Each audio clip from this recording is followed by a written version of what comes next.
Bienvenidos a Pino Suárez 2, domicilio del diálogo, desde esta Galería de Presidentes de la Suprema Corte de Justicia de la Nación. Es una gran ocasión, un honor en lo personal para mí recibir al senador Francisco Labastida Ochoa. Senador, muchas gracias por estar con nosotros en el canal de la Corte. Bueno, el que está agradecido soy yo, sin lugar a dudas, en lo personal por el tiempo y institucionalmente al canal, por darle espacio a un lugar, a un tema que es particularmente importante. Yo creo que esta reforma que busca la gobernabilidad, la mayor gobernabilidad del país, es particularmente importante. Entonces, le dejo reconocimiento y gratitud. Gracias, senador. Y quiero comenzar con una reseña, siempre lo hacemos con nuestros invitados, su trayectoria es de fama pública, pero voy a recapitular algunos pasajes. Es licenciado en Economía por la UNAM, se tituló en 1968, un año que marcó a este país, senador. Sin duda. Ya tenía 6 años de trabajar entonces. Y 4 de militar en el PRI en el 64. Y 4 de militar en el PRI, sí. Decidí meterme al partido hasta que hubiera terminado mi carrera. ¿Qué México era el de ese momento? Usted era un joven entusiasta, acabado de titularse en 1968. ¿Qué país veía Francisco Labastida en ese momento? Bueno, era un país absoluta y totalmente diferente al que vemos hoy. Primero en lo económico y en lo social, un país que crecía muy rápido. Yo tuve oportunidad, siendo estudiante todavía, yo entré a trabajar siendo estudiante. Empecé a dar clases desde estudiante y empecé a trabajar desde estudiante. Tuve oportunidades de trabajar en Banco de México, en Nacional Financiera y en la Secretaría de Hacienda, que es en la que entré al final de cuentas, por examen de oposición. Nadie me hizo ningún favor. Pero había una gran oportunidad para los jóvenes estudiantes o recibidos para trabajar en el gobierno o en las empresas. Segundo, sin lugar a dudas, un gobierno poco flexible, muy autoritario. La muestra del 68. Si uno ve lo que pedían los muchachos en el 68, eran demandas que hoy uno diría, bueno, es que eran naturales como de primaria, digamos, ¿no? Nada desbocado, nada fuera de proporción. Pero una gran inflexibilidad, un estilo de vida muy autoritario y, sin embargo, con gran procesos de discusión internos, pero que no se salía a la luz pública. Yo diría un gobierno con amplias facultades para ejecutar. Teníamos en ese entonces una Secretaría de la Presidencia que luego se transforma en Secretaría de Programación y Presupuesto, que era un poco el think tank del país, del gobierno y del país, algo que lamentablemente no recuperó el sector privado y también lo perdió el sector público, que a mí me parece que era muy bueno para el país. Un país con rápido crecimiento, más de 30 años de crecimiento a más del 6%, muy duro en lo político, muy cerrado, muy exitoso en lo económico y en lo social. Lo define usted con una enorme capacidad de síntesis. Usted es un muy prominente y distinguido miembro de su partido. Fue usted subsecretario de Programación y Presupuesto, secretario de Energía, recuerdo esa etapa, director de Caminos y Puentes Federales, secretario de Agricultura, secretario de Gobernación. Ahí yo seguí muy de cerca su trabajo como secretario de Gobernación. Y empecé en Hacienda como gato rayado, ni siquiera gato de Angora, en el 62. Meritoria más su carrera, ¿no? Por eso. Desde abajo. Embajador en Portugal, candidato del PRI a la presidencia de la República en el año 2000. Fue la primera vez que el PRI perdió la elección presidencial y sin duda, senador, ya años transcurridos, un proceso de reflexión para usted y un duro golpe, ¿por qué no decirlo y admitirlo? ¿En lo interno? Quizá en lo personal, la marca de ser el candidato del PRI a la presidencia que pasó la historia por perder, sí, por primera vez en la historia sí, moderna en este tipo de procesos, elecciones libres, una etapa complicada quizá en lo personal, a eso me refiero, no por la transición o por el cambio que se dio, la alternancia más que la transición son cosas distintas, senador. Sí. ¿Qué reflexión tendría de ese momento de su vida? A ver, primero, no porque sea lo más importante es lo nacional, Sí. lo personal.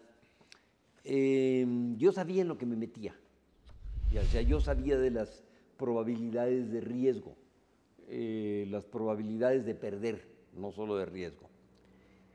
¿Por qué lo sabía? Bueno, porque es obvio, porque desde el 97 perdimos la mayoría en el Congreso. O sea, en 2000 se ratificó la pérdida que tuvimos en el 97. Lo sabía porque yo tenía las encuestas, era secretario de Gobernación, porque más del 60% de la gente quería un cambio. Lo mismo que dicen hoy. Vea las encuestas, la de Roy Campos, por ejemplo, y dice más del 60% de la gente quiere un cambio. Y cuando más del 60% de la gente quiere un cambio, las probabilidades de perder la presidencia son enormes. Lo sabía, lo platiqué varias veces con mi esposa, con alguno de mis hijos, sabía pues de los riesgos. Y también sabía de la necesidad de iniciar un proceso de transformación del país. Ahí me había tocado realizar la transformación para crear la Policía Federal, haber hecho el primer plan nacional de seguridad pública, sabía los retos que traía el país en esa materia y los riesgos que tenía de que el asunto se complicara. Entonces estaba consciente de las transformaciones en calidad de educación, en crecimiento económico, etcétera, que el país tenía que realizar. Sabía que, perdón por la falta de modestia, pero sabía qué hacer y cómo hacerlo. Pero también sabía que había un riesgo de perder. Diciendo esto, le diría que el golpe, desde luego, es un golpe. ¿Sí? O sea, lo sabe uno, pero es muy diferente saberlo aquí a sentirlo acá. Y asimilarlo. Y asimilarlo. Ahora, ¿qué le queda? ¿Irse a la depresión? ¿Irse a la bebida como algunos se han ido? ¿O tratar de crecer internamente? Yo procuré crecer internamente, las circunstancias me lo facilitaron, creo que desde antes, porque yo aprecio muchas otras cosas de la vida. Soy muy aficionado a leer, soy muy aficionado a la música, tengo muy buenos amigos, tengo una relación matrimonial espléndida, tengo una magnífica relación con mis hijos, entonces tengo otras fuentes internas de vida que no son solo la política. Me parece, mi mujer tiene una frase muy buena, me gusta mucho, dice, el dinero, el poder y la fama son buenos sirvientes, pero son muy malos amos. Entonces el que solo trabaja para tener dinero o poder o fama, le va muy mal. Una muy buena filosofía. Quiero recuperar, para cerrar este tema, una entrevista que le hizo Fidel Samaniego, en paz descanse, julio de 2005, y donde le hace justamente esta pregunta y surgió esta reflexión. Alguna vez Arsenio Farell le dijo, usted es un buen candidato, pero no tiene presidente atrás. La Bastida simplemente recuerda la anécdota, dice que es cierta, pero ya no habla más del tema. ¿Ernesto Zedillo no le dio su apoyo en ese momento, senador? No, digo, ¿quiere que haga un recuento? Estamos para que usted diga lo que quiera, senador. Mire, las cosas que yo le pedí al presidente, que son totalmente válidas, apoyo en el arreglo de las cajas de ahorro que había una buena cantidad de cientos de miles de personas afectadas, el arreglo de los coches chocolates, el apoyo que se da sexenalmente del bono a los trabajadores al servicio del Estado, la publicidad de los hechos positivos que el gobierno había realizado, incluso eso. Oye, presidente, yo le pido a usted que difunda los hechos positivos de su gobierno. Ninguno de ellos me fue conseguido, ninguno. El partido lo recibimos con enormes deudas, mismas que las tuvimos que sufragar nosotros. Yo le recuerdo que salimos del aire de no tener spots en radio y en televisión, diciembre, enero, febrero y la primera semana de marzo. No había dinero, teníamos que destinar el dinero para pagar las deudas. Y no quiero decir con ello que hubo algo indebido, no. Lo que pasa es que el PRI se convirtió en IFE y eso cuesta mucho dinero. Si el IFE hoy necesita 8,000 millones de pesos, más que todos los partidos juntos, obviamente poner 68,000 casillas, con 200,000 gentes, con 18 millones de boletas, etcétera, le truenan las finanzas a cualquier partido. Y el presidente Zedillo, yo creo que él quería que yo fuera el candidato, pero no estoy seguro que él quería que yo fuera el presidente. ¿Le dejó dolido ese proceso al interior de su partido por la falta de apoyos, porque quizás su candidatura tenía con qué ganar, pero finalmente no cerró filas al interior? Se hablaba de que en ese momento el presidente Zedillo había de alguna forma permitido la llegada del PAN al poder. Bueno, a mí no me deja amargura. Digamos, lamenta uno la capacidad, haber perdido la capacidad de transformar cosas en el país. Pero desde el punto de vista personal, tiene alguna compensación. Salva uno el matrimonio. Los pinos son comefamilias, destruyen a las familias, destruyen relaciones, porque están primero el país que las relaciones de amistad o lo que quiera. ¿O solo se le ve como un hombre de poder y no como un amigo, como un familiar? O solo se le ve así, o se le ve con el propósito inclusive de sacar ventajas de la posición que temporalmente tiene. Y además uno sabe que tiene muchos amigos, en mi caso yo tengo muy buenos amigos, afortunadamente. De las cosas que conservé es eso. Y yo digo que es una bendición de la vida. Pero corre uno sin lugar a dudas el riesgo de perder algunos de los amigos que tiene, de lastimar a la familia, etc.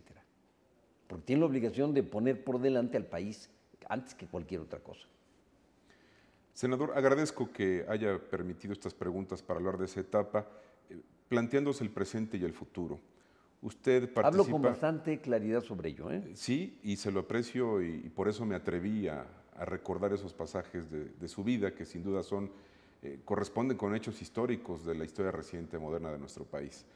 En este sentido, viendo en el presente y hacia el futuro, usted sigue trabajando desde el Senado de la República de manera muy importante para encontrar en la política acuerdos que le den otro destino a nuestro país. Y en esto no hay signos o colores hacia los partidos. Lo acabo de ver en una reunión en la que estuvo Cuauhtémoc Cárdenas, Diego Fernández de Ceballos, el propio Manlio Feo Beltrones. Y en este sentido la apuesta es reformar lo que ya no funciona, en darle otra cara al país desde el sector institucional, porque sí se vive un hartazgo, se ve una falta de credibilidad en la política, en los políticos. Vamos hacia un proceso electoral presidencial muy complicado en el 2012, no sé si compartan mi punto de vista, pero en este sentido ustedes tratan de abonar. No solo lo comparto, si quiere abundo en él. Encontrar condiciones, Sí. Encontrar condiciones que faciliten la gobernabilidad, senador. Sí. Mire, déjeme explicarle mi punto de vista personal sobre esta iniciativa que comparto totalmente. Le doy el mérito que lo tiene a Manlio Fabio Beltrones, que lo impulsó, y contribuimos algunas gentes a apoyar todo el proceso de evolución, de diseño de lo que se hizo. Pero es, sin lugar a dudas, un mérito principalmente de Manlio. En una reunión que tuvimos los senadores del PRI en Acapulco hace 1 año y meses, yo dije que veía 3 riesgos para el futuro del país en lo económico. Primero, la caída de la economía mundial, los riesgos de la economía mundial. Segundo, la declinación de las reservas petroleras de México. Y tercero, la grave situación financiera del Seguro Social y de las instituciones de seguridad social. El tiempo ha venido a confirmar que el primer evento se dio. El segundo evento, que es la caída de las reservas petroleras, está en proceso. Y para el 2015 el Seguro Social tiene quebradas sus finanzas. Te dije desde el principio que veía que era un problema de mediano plazo, no inmediato. Se me refutó públicamente y me dijeron que no tenía razón. Yo sigo pensando que esos riesgos existen y uno debe ver hacia el futuro no para hacer malos vaticinios, sino para conjurar riesgos. Trabaja uno al final de cuentas en la actividad pública con alguna capacidad para anticiparse de los problemas y a veces decir cosas políticamente incorrectas, pero que son ciertas. Entonces, ¿qué quiere? Tengo la debilidad, si usted quiere, o la afición de hacer siempre ejercicios de prospectiva en varios escenarios para tratar de identificar los riesgos y de que estos no se presenten. ¿Por qué comento todo esto?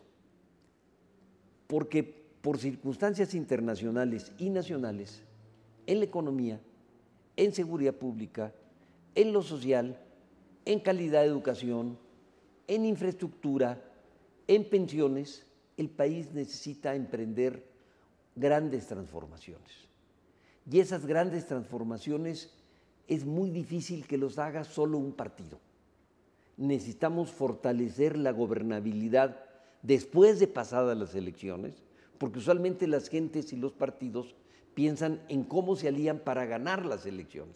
No, lo que tenemos que pensar es en cómo nos aliamos para transformar al país para bien y para la solución de los problemas más importantes. Es por esto que esta iniciativa, que plantea la modificación de 3 artículos de la Constitución, uno para darle facultades al Congreso, otro para darle facultades al Senado y otro para darle facultades al presidente de la República, para que plantee, si llega a un acuerdo, porque es opcional, o sea, él puede optar y decidir si hace una alianza o no hace una alianza con otro partido para empujar los grandes cambios que el país requiere.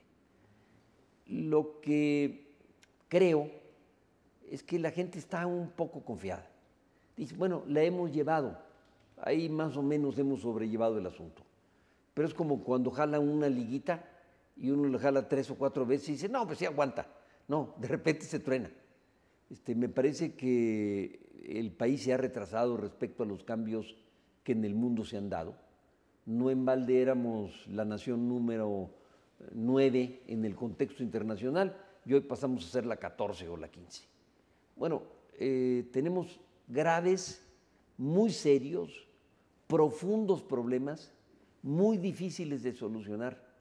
Se equivoca del principio al fin quien crea que los problemas del país son fáciles de arreglar.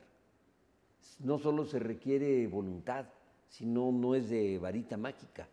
Se requiere conocer el problema, conocer la solución, tener la serenidad para escoger el mejor camino y el carácter para empujarlo. Entonces, por eso estamos empujando esta opción para que pueda existir más gobernabilidad en el país. ¿El diseño está inventado? No, ya lo aplica Alemania, lo aplica Inglaterra, lo aplica España. Desde hace muchísimos años. O sea, estamos tomando una parte de gobiernos de coalición. De los gobiernos de coalición que se aplican desde hace décadas. O sea, no estamos inventando ni la rueda, ni el agua tibia, ni cosas por el estilo. Estamos tomando cosas que nos parecen necesarias para el país, para los retos que vamos a enfrentar en los siguientes años. Senador, cuando se vive un escenario de encono, cuando se ve una sesión en la Cámara de Diputados donde casi se llegan a los golpes entre legisladores, cuando venimos de procesos electorales que terminan siempre con recriminaciones, con insultos, con peticiones de anulación de los procesos, obviamente porque hay quien dé cuenta de irregularidades, pero cuando se percibe este encono, esta falta de disposición para dialogar entre partidos, entre legisladores de signos distintos, ¿es viable que se encuentre el camino hacia allá? Es decir, ¿no será una nueva buena intención que se quede ahí y que haga falta mucho más que eso para que en el Congreso se llegue a acuerdos, para que el presidente o el candidato que gane la elección presidencial en 2012 acepte cohabitar en el sistema de decisiones con otros partidos, viendo por México qué es lo que exigen los ciudadanos? ¿Es viable? ¿Es realmente un hecho que se puede llegar a consolidar? Yo estoy convencido que sí, pero no le voy a pedir que me crea. Déjeme dar las razones por las cuales estoy convencido que sí. Mire, primero, cuando se ponen de acuerdo dos partidos, nosotros tenemos la costumbre dentro de los partidos que los partidos apoyan las decisiones de los líderes. Eso ocurre siempre en las bancadas. Hay algunas bancadas que tienen la costumbre de discutir más democráticamente qué hacer, sobre todo si el presidente no es de su partido. Nosotros creo que afortunadamente tenemos esa costumbre. Discutimos muy ampliamente los asuntos. Pero, en fin, cada bancada hace lo que crea. Cuando dos bancadas se ponen de acuerdo, es más fácil instrumentarlo. Ya no se van a pelear abajo.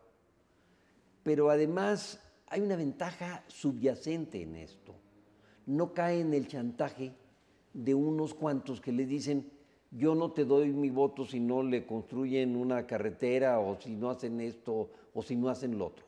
O sea, fortalece la coalición de los partidos, fortalece la gobernabilidad y limita, no voy a decir que impide totalmente, la posibilidad de que 2, 3 o 5 legisladores le presionen o le chantajeen para que ciertas cosas salgan. Eso le permite inclusive lograr coaliciones que le permitan incluso cambiar la Constitución, porque tienen más del 70 o el 75% entre dos partidos, o se pueden juntar incluso 3 partidos para hacer una coalición y empujar cambios que el país necesita. Perdón por ser reiterativo, pero el contexto internacional está muy riesgoso. Sí, yo no soy nada optimista de lo que viene. Y el nacional también. Y el nacional también, ¿para qué hablamos del nacional? Entonces sí necesitamos grandes cambios en el país. Y no podemos facilitar que grupos de 3 o de 5 legisladores en cualquiera de las cámaras presionen o chantajeen para sacar beneficios de cualquier tipo. Entonces, esto fortalece notablemente la gobernabilidad y reduce la proclividad para el pleito, por llamarle así. ¿Por qué? Porque si ya hay un acuerdo de las dirigencias de los dos partidos y de la presidencia de la República, entonces trabajan coordinadamente la presidencia de la República, el Ejecutivo, sus secretarías y 2 partidos en las 2 cámaras, Cámara de Diputados y Cámara de Senadores. Y no se ponen de acuerdo en todo. Escoge 5 temas. ¿Qué le gusta? Seguridad, educación, empleo, pobreza, 5 temas. Y lo demás a navaja libre. Sí, no tenemos que ponernos de acuerdo de todo. No pensamos igual en todo. Si pensáramos igual en todo, estábamos en el mismo partido. Entonces, escogemos 5 temas en los cuales nos podamos poner de acuerdo. Nos quedan 4 minutos. Estoy obligado a preguntarle, en este esquema, ¿cuál sería la coalición más acercada a la realidad? PRI con el PAN, el PRI con el PRD. Es decir, está forzada la situación a que 2 de las 3 grandes fuerzas, PRI, PAN, PRD, encuentren un esquema de coalición para que esto pueda tener éxito. ¿Cuál es el escenario más viable? Yo diría que el escenario más viable es aquel que identifique o sume las voluntades de 2 grupos parlamentarios, de 2 partidos, con relación a un objetivo nacional. Es decir, se hace un acuerdo, ese acuerdo se pone en blanco y negro y no es un acuerdo sobre una política, no es un acuerdo de voy a elevar el crecimiento económico o el empleo. No, a ver, quiero elevar el crecimiento económico, ¿cómo le hago? Tienes que elevar la tasa de inversión y de ahorro del país. Si tienes que, al crear mucho empleo, les tienes que levantar los sueldos y los salarios a los trabajadores por arriba de la inflación, de tal manera que le repartas también el crecimiento de la productividad. Entonces, fortalezco, digamos, el mercado interno. ¿Y qué tengo que hacer para ello? Tengo que utilizar la banca de desarrollo, tengo que cambiar la política arancelaria, en donde absurdamente, sin pedir nada a cambio, abrimos las fronteras del país y hoy tenemos un déficit de la balanza comercial con China de más de 20,000 millones de dólares.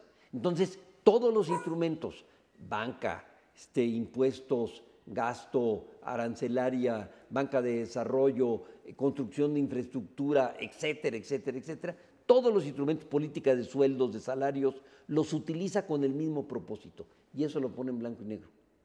Entonces, automáticamente se convierte en una obligación para que la Cámara de Diputados resuelva en ese sentido el presupuesto y para que los senadores también te resuelvan en el mismo sentido, en fin, coordinan las acciones.